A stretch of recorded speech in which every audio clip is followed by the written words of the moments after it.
Hi, welcome everybody to our college level webinar presentation. Thanks everyone for joining us on this summer afternoon. My name is Clifton Roosboom, and I'm the founder and CEO of PocketLab. So I'll be talking with you guys today about some of our more advanced use cases with PocketLab. And so I want to thank everybody for attending, and either if you're an existing user that has PocketLab for yourself or in your classroom, I think this will be useful in pointing out some of the activities that we have online and that we make freely available to you. If you don't have PocketLab, I think this would be a good introduction to the high-level use cases that PocketLab is used out in the world with real students in real classrooms, and some of the successes that we've had so far. So this will be fairly brief. Should run about 30 minutes, 35 minutes, and then we'll save some time for question and answer at the end. So if you have a question that comes up at any point, you can put it into the chat window, and then we'll take a look at those, and I'll answer them for everybody at the end of the webinar. And Robbie, who's in charge of our curriculum and our community, he is also in the chat, so he can help with any questions that you have, and then we'll collect them all at the end and answer. So we will get started. The outline that we're going to talk to today, we're going to give an overview of what PocketLab is, and then for a few minutes we'll talk about what is our philosophy in the lessons and materials that we develop, and our design philosophy around the PocketLab hardware and the apps and software that we develop. And then I'll show you some live demos that I can do right here on my desktop without very much space and very much equipment, doing a couple more advanced topics that are really relevant for upper high school, college, around simple harmonic motion and angular velocity and acceleration. And then we'll take you to our website, and I'll show you some of the lesson materials that we post and what's out there, and then wrap up with some Q&A. And let's begin. So from a high-level overview, what is PocketLab if you're not currently a user? We have sensors, apps, and soon to be released cloud software. And these all work together to make an easy way for anyone to engage in hands-on science experiments. Our goal is to make that easy and accessible, both for you, the instructor or teacher, in facilitating that or doing it yourself, and for the student to have ownership over their educational experience, for them to do experiments and work with real data to understand interesting science topics. So it starts with the sensor, and pictured on the screen is PocketLab Voyager. This is our physics sensor, and I have one in my hand if you aren't currently a PocketLab user. And PocketLab Voyager is multifunctional. It's designed for pretty much any physics experiment you could come up with in terms of motion, Newton's second laws, momentum, energy, those sorts of topics. We have other devices as well, which I'll show you later in the presentation. And then our sensor connects via Bluetooth to an app that runs on a mobile device, an iPad, or a computer, Chromebook, Windows, Mac, even Linux. And then coming out in the fall, we've been working on this for a long time, is cloud software for a user to be able to keep a lab notebook of their experiments and activities, and to start to do some interesting data analysis where you might be mapping your data that has changed as you've moved around. You can collaborate on experiments globally. So that is to be released in the fall, and so stay tuned for more information there. So what I showed you here is PocketLab Voyager, and inside it has sensors to measure position through a rangefinder, motion, this means it has an accelerometer, gyroscope to measure angular velocity, magnetic field sensor, and then there's also an altimeter, so you can measure either barometric pressure or altitude, and then there's a little environmental sensor to do temperature, humidity, and light intensity. And there's also a port to plug in an external temperature probe, and we have some force sensors that can plug in there for data collection. So that's our latest generation sensor for physics, which is what we're going to be talking about today. And then also of interest, but we won't cover this in this webinar, is PocketLab Air, which we recently released after being in development for about 1.5 years. And this is for environmental science, for you to go out and collect data around air quality and emissions. It can collect measurements on CO2, particulate matter, ozone, and then act as a weather station. And if you're interested, go on our website, and there's lots of information about that. So PocketLab is grounded and based in research, and I founded the company in October 2013, starting out of my PhD, and the origin came from my thesis. And the title, not so interesting, kind of long, but it was called Multifunctional Integrated Sensors for Wireless Sensor and Network Applications, kind of a mouthful. And I assure you not many people have read that thesis. But a lot of people have been affected by the development of PocketLab and the capabilities that were inspired by my thesis research. So we are also funded through grants, one with the Institute of Education Sciences. This is with the Department of Education, to look at using PocketLab and our cloud software called CloudLab at improving learning outcomes with students, and this is targeted at 8th grade. And we've been in a study for about 1.5 years, and we're really excited about taking that software that we've been developing for a long time and being able to release it and get real users on it this fall. So watch out for that. And then so at the very beginning of the company, the genesis of PocketLab was also partially funded by the NSF in developing the sensor and a network of these devices to do global science experiments. So this is based in research, both from an engineering perspective and looking at how it can be used for learning. But our philosophy might be different than other science equipment that you've used. If you're an experienced user of probeware, we think about things maybe a little differently. So on the left side of your screen, you'll see your typical physics cart air track or low friction system. And you guys are all very familiar, I'm sure, of using this to learn Newton's second law or energy and momentum concepts. And we think that's a great way to learn those things. It's certainly not the only way, and it may not be the best way in certain situations. And what we're able to do with PocketLab and sort of our mindset is to take those very same experiments, and we can do them with PocketLab and a Hot Wheels car and a Hot Wheels track. And this enables a bunch of things that we believe make the physics and the science learning, I think, more interesting, more accessible. Here we're doing energy and momentum experiments with a group of elementary school students. This was with at an expo with the Department of Education. And it's the same concepts, the same physics that you learn with your physics track, with your low friction or air track. But this is something that any elementary school student can come up and experiment with without a whole lot of barriers. But when we use things like Hot Wheels track or whatever might be available to you, we don't want you to think that this is somehow dumbed down, or that the science is any less valuable, the concepts are any less valuable because of the way that you're approaching it. So I was a lecturer at Stanford teaching a course called ME220, Introduction to Sensors, mostly mechanical engineering graduate students. And on the first day of class, I presented this question to them and set up a Hot Wheels track in front of the class and asking, so if you put a Hot Wheels track on or Hot Wheels car on this track, how would you measure the speed along the track?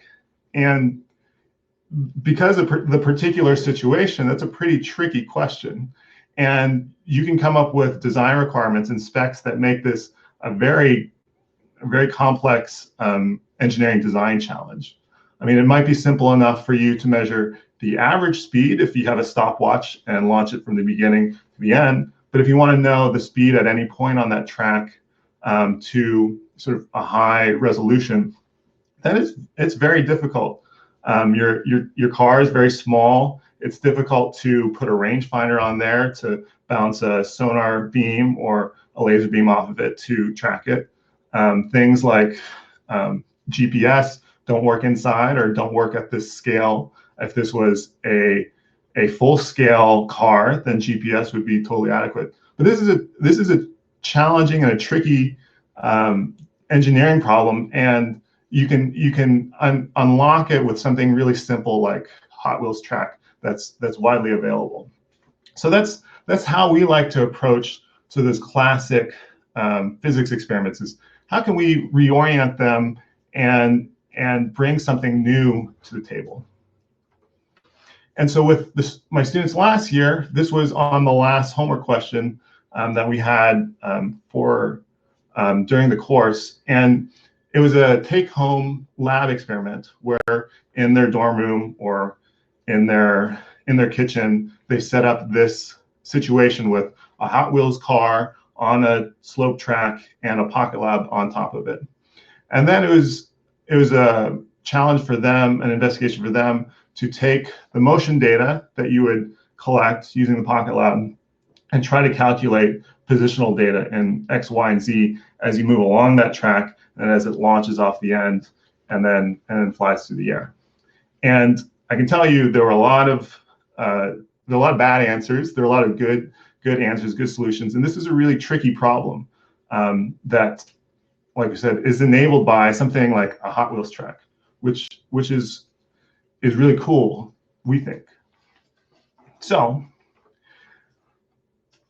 to summarize sort of our philosophy and our mindset as we develop the sensors and the app and the lesson materials that we post online, we've got 3 goals, 3 ideas in mind.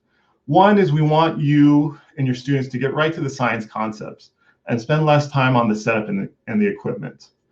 So if you can do something simply and quickly, we think that allows you to do a lot more experiments and to do more hands-on things, where if the setup would have taken you 20 minutes, 30 minutes, then you just don't have the time or the capacity to do that all the time. So that's number one. Number 2 is in the activities that we post, we want to leave room for open-ended inquiry so that we can provide a really good starting point for you and your students, but it is an investigation. They're not baking a cake and following a step-by-step recipe to get the solution that everybody knows you're supposed to get. We would prefer to give them a starting point and then allow them to tackle these questions in creative ways that really spark this engineering and scientific mind.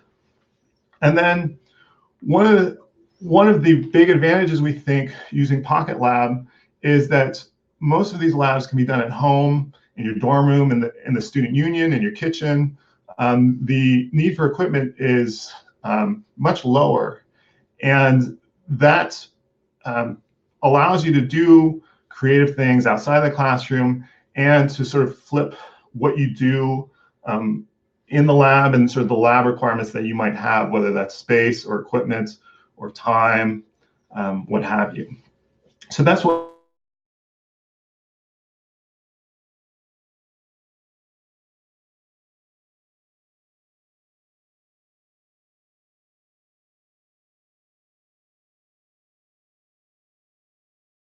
a hands-on demo. So let me switch over my screen.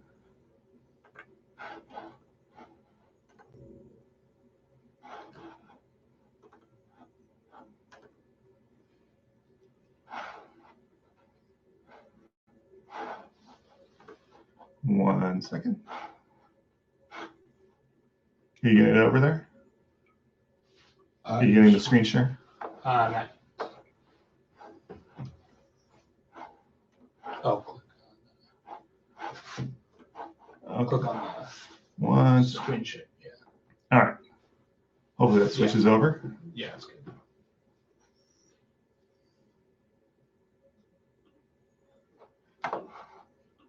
Okay. So the interface that you're looking at right now is our web application. This is running on a Windows computer, but it runs the same on any Mac or Chromebook. And it's can be launched directly from your web browser, so you don't have to install anything. You just go to the URL, thepocketlab.com/app, and it will launch. And we will connect a PocketLab Voyager. So it uses Bluetooth, and there's one button to turn it on, and then you can see it pop up on the screen, which it might not pop up on your screen, but I select the sensor that I want to connect to. And if there's 10 devices within range that are that are advertising for you to connect to, you can look at which one has the strongest signal strength. So if you're in your classroom and everybody's getting set up at the same time, it's easy to connect to your device. And now we have data that's coming across in real time. And this is acceleration data in X, Y, and Z. And if I move the device around, you can see the data stream change. The x-axis is pointing this direction, and that's in red. The y-axis is this direction in blue, and the z-axis is coming towards you, and that's in green. So I'm going to set up a simple harmonic oscillator, super classic experiment. I just have a weight here on a spring, and I can look at simple harmonic motion in a few ways.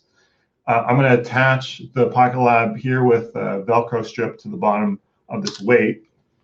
And oops, there's a rangefinder on here. So the rangefinder will be pointed down at the desk, so it will measure position. And then I'll also collect motion data from the acceleration sensor, and we can look at those two things simultaneously.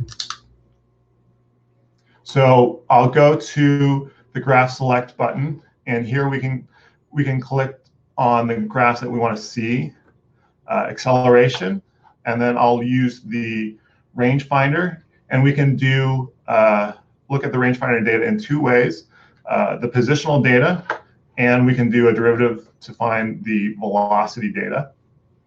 And this is coming now on these.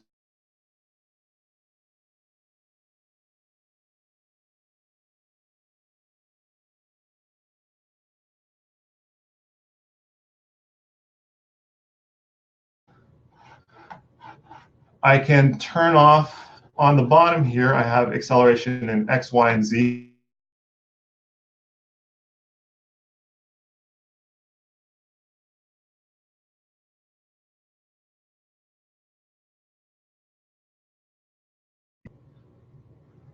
And release it again.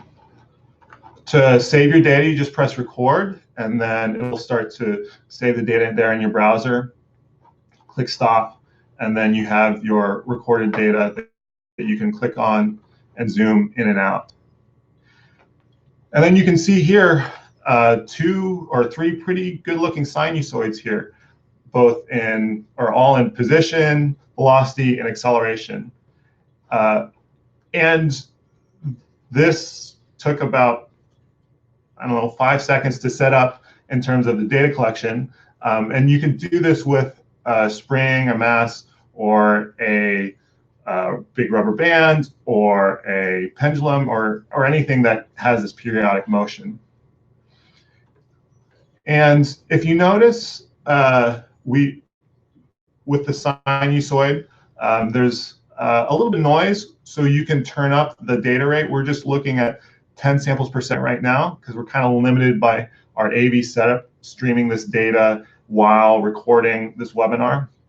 But you can turn up your data rate to 50 samples per second to get like a very smooth sinusoid, where you can look at amplitude and period, frequency, the exponential decay of this amplitude over time. And then if you want to save any of this data, you can download it to your device as a CSV file. And with our upcoming cloud software, you'll be able to save it to an account as a lab notebook.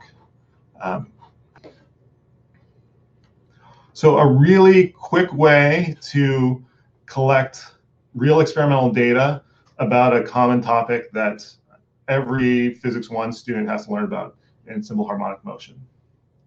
So I'll clear this setup and move my pendulum out of the way.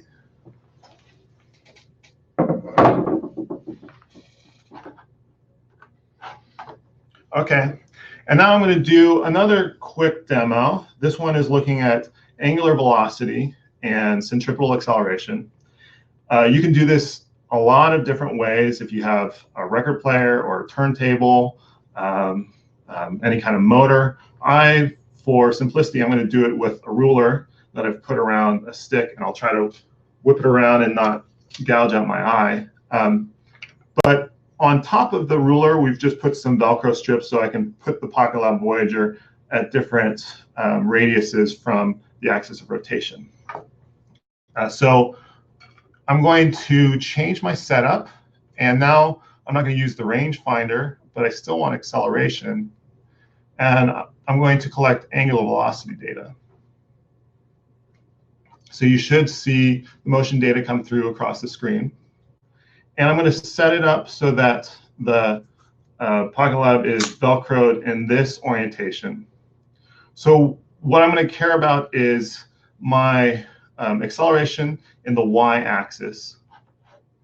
So I'm going to turn off my other axes down here so they're not confusing me.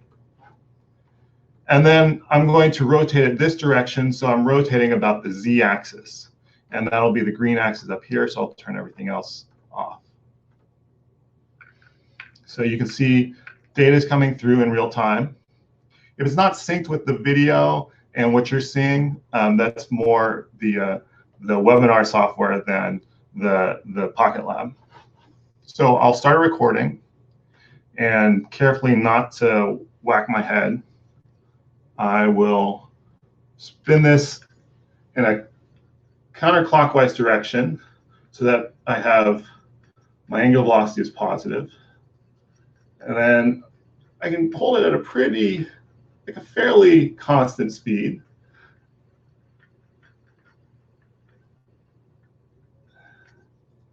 And then I've collected some data.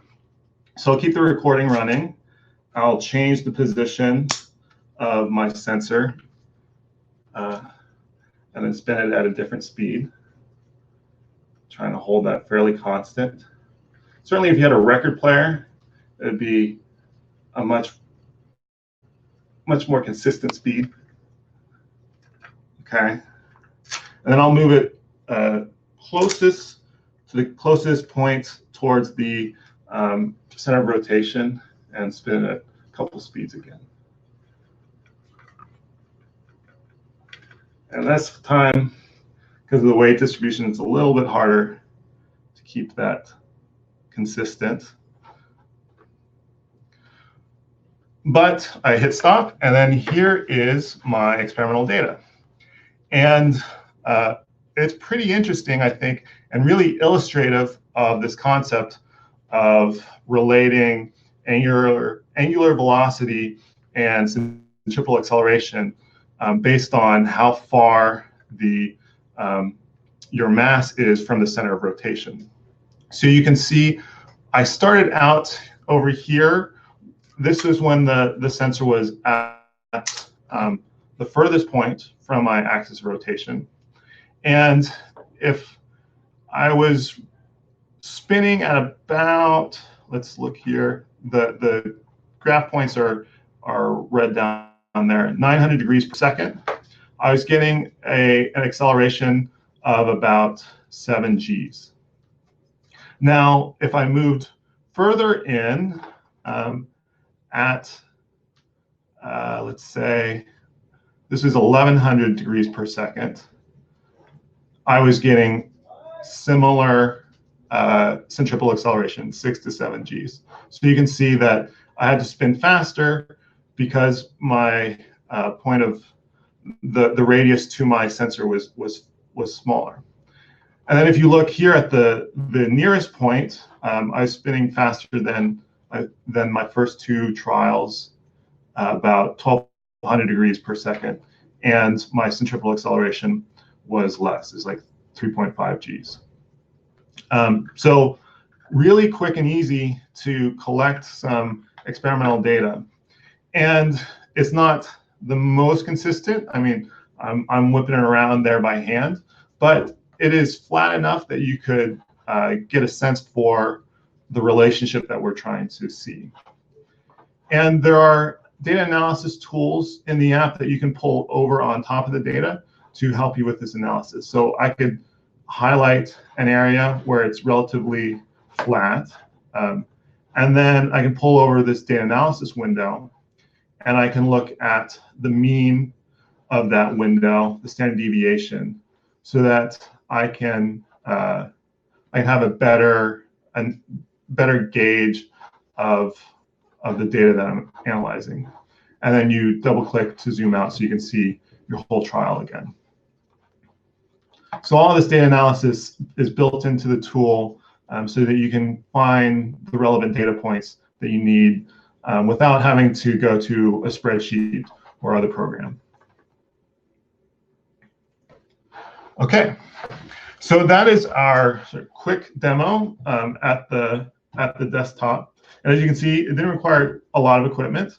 You could do any of these experiments with more setup. If you have a turntable, for example, you can certainly get cleaner data for your rotational experiment. But with a ruler and a stick, you could have everybody in your class whipping their PocketLab around and collecting real-world data pretty quickly.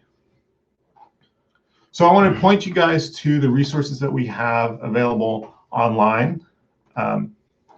So if you go to the PocketLab.com/educators, that's where we post all of our lesson material.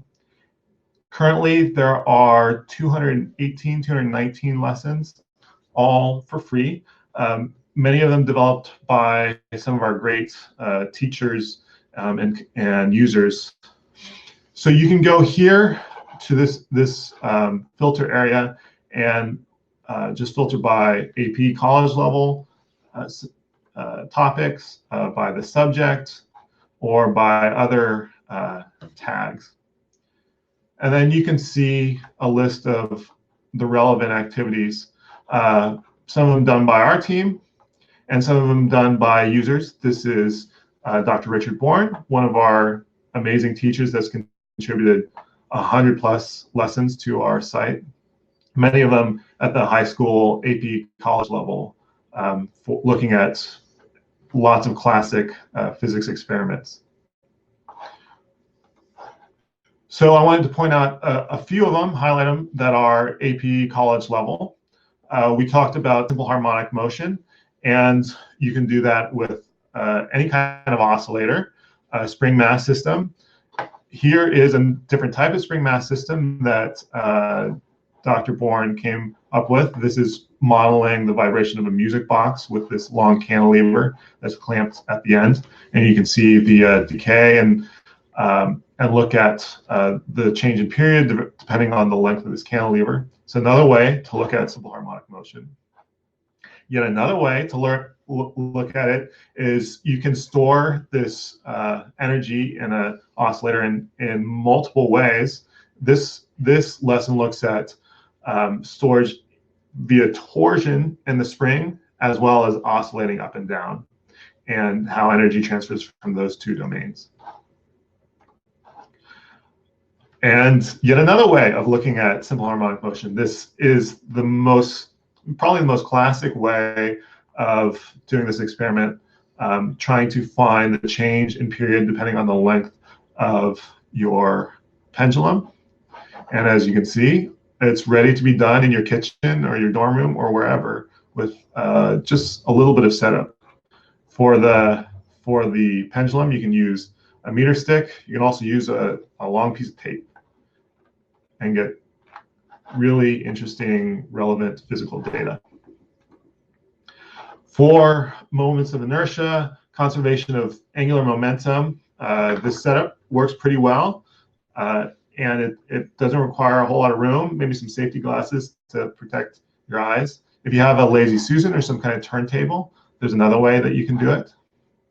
A record player also works great. And then we have started a series of activities that we're calling PocketLab University. And this is a bunch of high-level activities really targeted at college for understanding the principles of the sensors and how do sensors work. And that's my passion. That's what I've taught about in the past, about the physics behind sensors. And so the first activity that we've posted, and we'll come up with more in this series, is around temperature sensors. And using the PocketLab Voyager, you can fundamentally look at what goes into a temperature sensor, how do they work, how do you change a temperature, this physical quantity, into an electrical measurement that is easy for us to measure with a voltmeter or a resistance change or a current measurement, and looking at different ways that you can physically do that. And then highlighting some other, I think, great college level activities, looking at terminal velocity. This is a fun activity to do, seeing how it changes based on area. This is with 4 different sizes of paper. For your motion and force activities, a half Atwood machine is a really common activity that you do on your physics carts, your physics track. Well, you can do it with Legos, or you can do it with Hot Wheels track. This particular one is with Legos, and the data is turns out really well. It provides a great platform for analysis.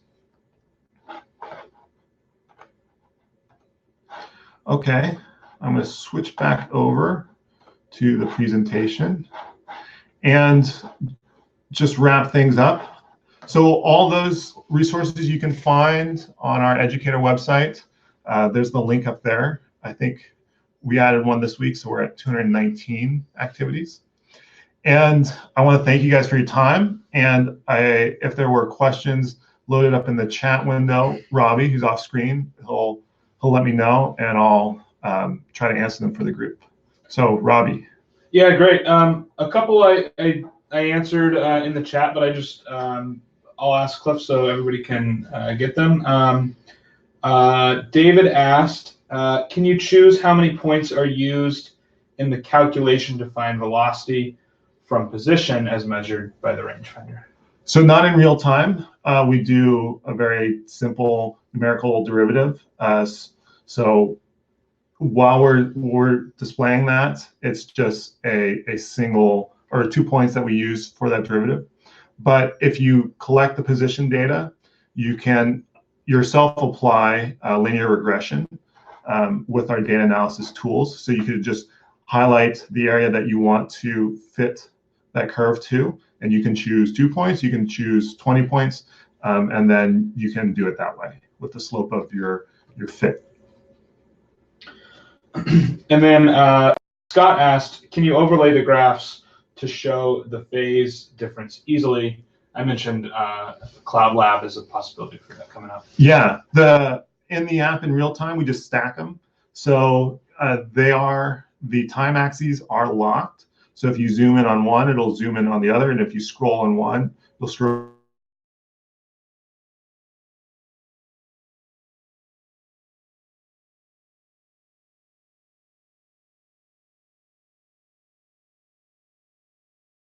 In the future, in the near future, with our cloud software, you will be able to put graphs on top of each other, so you can see more directly that phase difference. And then David also asked, can you plot acceleration versus position? So the question, can you plot acceleration versus position? Not in the app, not in real time, but that parametric data analysis is a feature that will be in the cloud software. So yeah, if you have, like for instance, you on that acceleration and angular velocity experiment, you could plot those two parameters versus each other. You can use the rangefinder data and, let's say, measure the magnetic field strength. And you could look at the relationship between distance to a magnet and the magnetic field strength and how that decays with over 1 over r cubed. So that's upcoming. And then David asked, and I'll answer this too for everyone, but he said he posted an activity this morning, but it doesn't show up. Is there a moderation before lessons are posted? David, this is Robbie, I can follow up with you to make sure we get it posted. There is to post lessons on our educator page, you have to be a content creator, so if anyone is interested in doing that, let us know by just emailing support@thepocketlab.com, and I can get you set up to be a content creator and post lessons. And then David, I'll follow up with you specifically to make sure we get that posted. Cool. Any other questions before we finish out? Just put them in the chat.